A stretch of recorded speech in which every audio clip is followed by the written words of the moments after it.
The higher you climb, the fewer controller mains survive. At the Radiant top 10, across every major region, most of them are gone. Clove is the only one that makes it at the top. The other ones, they stagger. And that's because their kit relies on their teammates to convert, while Clove bets on you and your carry potential. So let me show you exactly how you can play Clove. Maximize their kit and start climbing like the top Radiants.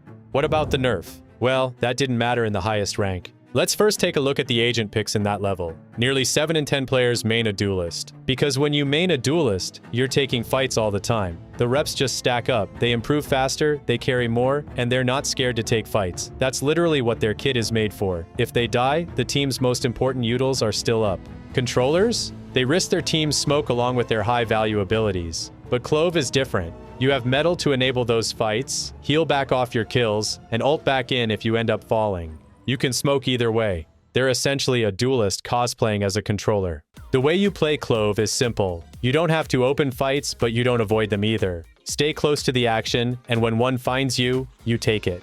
Think of yourself as the second person in. You're not the one swinging first, and you're not the one chilling in the backline either. You're the refrag. Your Duelist takes contact, and you're right there to clean up whoever trades them. Your kit rewards you for that. Get a kill, heal back, die anyway, ult back in and keep going. That's why staying near the action matters. Every fight you're in is a fight your kit was built for. Every kill or assist opens a short window to heal yourself. Up to 100 HP, or 150 if you're already full. The cast is instant. You don't need to pull out the ability before you can use it. And unlike Reyna or Sage, where you need to look and have the heal in line of sight, with Clove you just hit the keybind while you're already locked in on the next angle. But that heal is temporary, and I see many players use it before they're even ready to take the next fight. By the time they swing again, the heal has already faded, so if the next fight isn't happening soon, wait it out, and tap it at the last second if you still want to use it. This ability also gives you a movement boost, and that's where a lot of the outplay potential comes from. The speed is strongest right after you activate it, then quickly fades back down to normal, so you don't want to burn the best part before it matters. Use it to rotate quicker, take sight faster, or pop it right before a peak to throw off the person holding you. However, the fast wide swing is the instinct of most players, and in higher ranks, this is already expected when Clove gets a kill. There's also an audio cue when you use pick me up, so if they hear it, they know the fast swing is coming. They hold wider and give themselves enough room to react. But if you narrow peek instead, you catch them off guard. When you use Pick Me Up, the cast is instant, but the health still fills over a short moment. If you get tagged, you don't only get slowed. For a brief window, your heal won't ramp up the way it should. So if you activate Pick Me Up while that tag effect is still active, you'll end up with less HP than you should have gotten. Unless you need it immediately to survive, wait for the slow to fall off first. That way, you get the full heal, the full movement boost, and your refight is much harder to punish. Pick Me Up rewards you after winning a fight. Not dead yet changes how willing you are to take the fight in the first place. Because when Clove has ult, the round can turn into a 6v5. You can die, come back, and force the enemy to deal with one extra body before the fight is really over. When Clove dies with ult, they can resurrect for a short time, but to stay alive, you need a kill or assist before the timer ends. So the worst way to use this is as a solo panic button. This ult is strongest when the fight is already happening. If you pop it in the middle of chaos, your teammates can cover you while you reform, swing with you once you're back up, or help you secure the kill before the timer runs out. Before you use it, call it out. Tell your teammates you need a kill or assist to stay alive. They can set it up with damage, utility, or by giving you a second to tag the enemy after you reform, because even an assist keeps you alive, so make sure your team knows you need to be part of that kill. On attack, this should make you more willing to take first contact. You're adding another body to the execute, so even if you die opening the site, you can come back and keep pressure on the defenders. And if the enemy runs from your ult, that can still be value.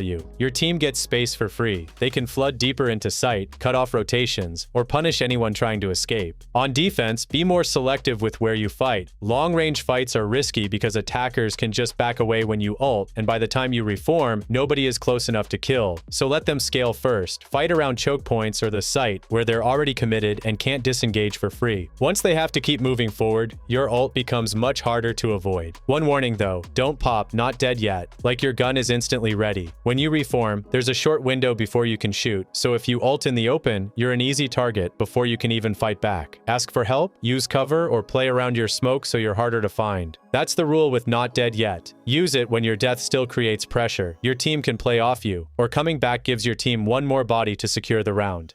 And this is where Ruse matters, because Clove can fight like a duelist, but you still have to smoke like a controller. Clove has one of the shortest smoke durations, so timing matters more than usual. You can't throw these early and expect them to hold forever. On attack, smoke when your team is ready to flood. If everyone is still stuck in main, clearing corners, or waiting for utility, the smoke can fade before they cross or get into post-plant positions. Same goes for defense. Don't smoke just because you hear a sound. Place it when attackers are close enough to hit, so the smoke actually disrupts the push. That's when it can split the entry from the players behind them, block the trade, or force someone to swing into multiple angles. The other limitation is range. Clove can't smoke from across the map like some controllers, so your position matters. Mid gives you flexibility because you can reach both sides faster, but main is still fine if you have a read, want to fight, or know the other side can stall long enough for you to rotate. After the nerf, dead smokes need a different job. They still have value, but they're short, so use them for quick moments instead of full setups. Cover a half defuse, block vision in post-plant, or throw a one-way on the enemy defusing. You're buying just enough time to finish the play. If you ult back in during an execute, use that resurrected window to place full duration smokes before you die again.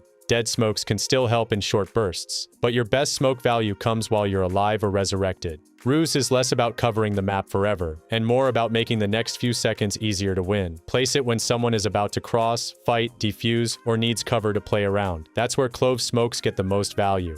Ruse helps your team play the next few seconds. Meddle helps you win the next fight. The value of this ability isn't only the decay, it's the decision it forces. If you throw it at an angle, the enemy either avoids swinging for a brief moment or peeks while they're easier to punish. On attack, use it before your team takes space. If the defender respects it, your team moves up. If they still swing, they're low enough that you don't need a perfect headshot to win the fight. On defense, time it with the entry. If Jet dashes in and the players behind her get hit by Meddle, they become less confident swinging behind her. That gives you a cleaner fight against the entry instead of getting instantly traded. The throw matters too. Don't give them a slow, obvious Meddle with too much airtime. Throw it closer or into the ground near them so it lands and pops faster. And since Meddle doesn't go through walls, you can pop it close to a corner where it hits the enemy side but not you. Then swing off it right as it activates. That's what makes Meddle strong. It can disable an angle for a moment, and if they don't respect it, it makes them punishable. Before we wrap, here are a few extra Clove tricks that are easy to miss, but can still win you rounds. Meddle is a strong combo with damaging abilities. If your teammate has a molly, shock dart, or anything that has real damage, pairing that with a Meddle is deadly. The first tick can finish them off, too fast for them to react. If you have ult, consider buying a shorty as your backup. Close range fights are better than chasing someone across the map, and after you reform, the shorty pulls out much faster than a rifle. So if you ult back in near the enemy, play around cover, stay close, and make the fight messy. You don't need a perfect rifle duel when one quick shorty shot can bring you fully back into the round. Sometimes your ult can also save your economy. If the round is basically over and you have a window to press X, survive the timer, and carry your gun into the next round, that can be worth it, especially if you or your team can't afford another rifle. These are all situational, but they matter. The more you understand these small windows, the more often you can turn a messy round into something playable, whether that's saving a teammate, forcing damage, buying time, or getting one more chance to fight. And that's why Clove is the controller that survives at the top. Most controllers rely on teammates to get the most out of their kit. Clove is different. Their abilities let you stay close to the fight, trade, recover, refight, and keep pressure going yourself. So play them like that. Smoke on timing, fight with your team, and use every kill, assist, and second life to keep the round moving in your favor.